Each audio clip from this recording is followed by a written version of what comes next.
How would you like to be remembered as a professional Scrum trainer? What 3 things matter most to you?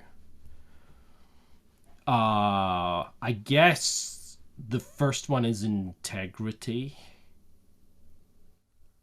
I like to do the right thing.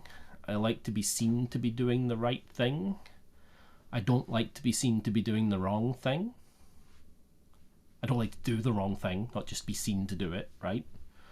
But sometimes that comes with hard choices, because it might be easier for me to for example, market my classes in a particular way that I don't believe is morally effective. Probably is the like, it's not moral for me to do that.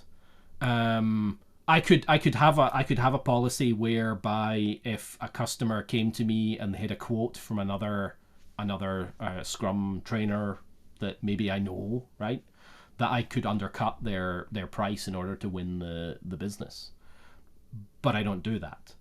I have all of my rates published on my website. I do give people discounts, right? But I have all of my rates published on my website, and that's generally the rates that I quote.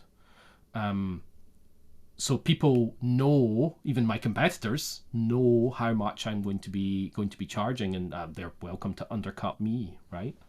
But I'm not going to do that to them, because I think that's morally repugnant within the bounds of we're a bunch of people trying to do the right thing. It's not in keeping with the Scrum values, right? So, yeah, that's the first thing. Forthright, probably. Forthrightness. That part of that comes from my ASD, neurodivergent, right? Is that I don't like things to be wrong.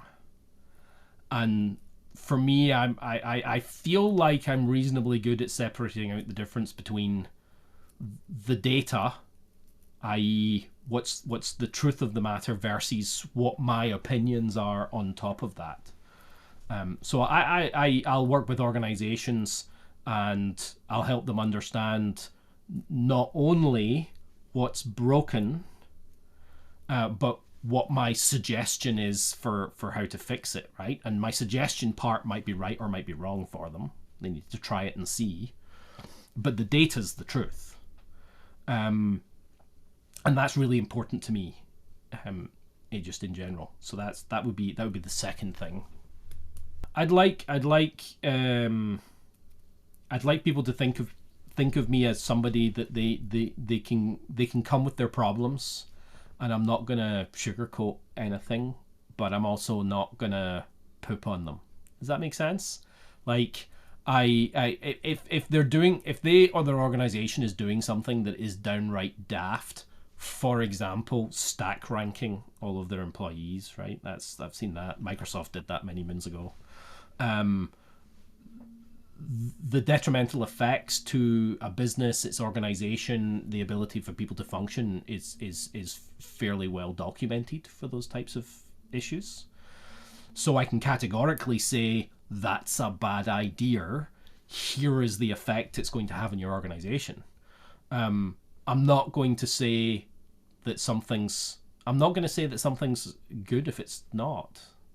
But that comes back to that second one, right? Of honesty and what are the facts. If you're doing something stupid, you're doing something stupid. Nothing I sugarcoat is going to make it unstupid. So what's the point in the sugarcoating when all that does is bring politics into the story? Whereas you can do something with that data of, okay, I understand this is a bad thing and I can do something with it. So I feel like that ability for people to come to me, and that's why I offer 60 minutes one-on-one consulting, and ultimately I have I have people that I work with that keep coming back for that same 60 minutes, because not everybody uses it, so it's fine until it's a problem. It's fine, right? It's like air miles.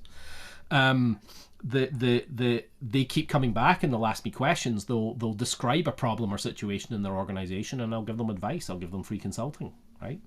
Because they need help. They came on my training course. I built a relationship with them.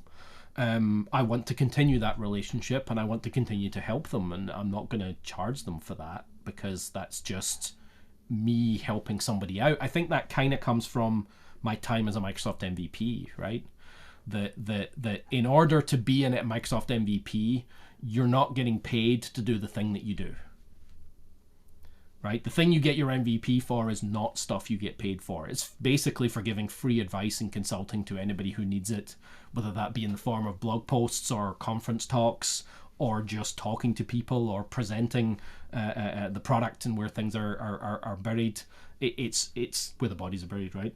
It's that free and open transfer of information that is really important to me. If you want to come and do a Scrum.org class, then there's a cost for doing a Scrum.org class.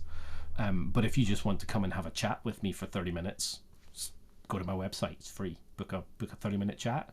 Have a chat. Talk about anything you like. We could talk about board games if you like. I don't mind what it is, because I'm always happy to hear from people and chat to them. And I think especially in this day and age, there's too few. There's nowhere for people to go for help. Right? If you've got good Google Foo, right, or Bing Foo, you can go find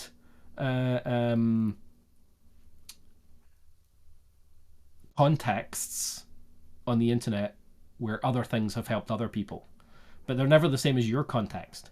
And while I'm very good at finding code contexts that help me, like when I'm coding, I'll be able to go find some code and then adapt it to what I need. I think that's much harder when we're talking about people and relationships and practices and how we work in organizations.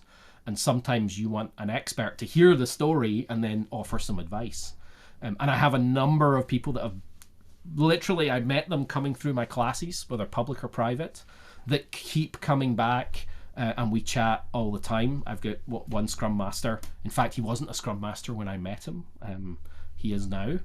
And we have multiple chats a week, just talking about things that are going on in the organization, how he could maybe do things differently. He talks about his wins, right? Somebody to talk to about the things that you've been able to achieve, and what's the next thing I should be thinking of, and was that a good idea, right? And I think that's something we all need. So if there was one thing, like the top thing, it would be I'd like to be known as somebody who is approachable, even though I'm sometimes very pedantic, right? But approachable and able to separate out that pedantic nature of following the Scrum Guide, right? That's that pedantic part of learning something, i.e. the teacher mode, right? You're learning something, you want a teacher to be pedantic because that's how that works. And the pragmatic side, which is, well, I'm trying to do this in my company and this is my situation, which means I can't do this thing that you said would be a good idea. How else could I work at this? And I'm not going to say, well, that sucks, you have to do it this way. I'm like, well, let's figure out within the bounds of your organizational context, what is some way that you can try and make things a little bit better, a little bit more effective. That's probably the main thing. Thanks for watching the video. If you enjoyed it, please like, follow, and subscribe. I always reply to comments, and if you want to have a chat about this or anything else, Agile, Scrum, or DevOps, then please book a coffee with me through NKD Agility.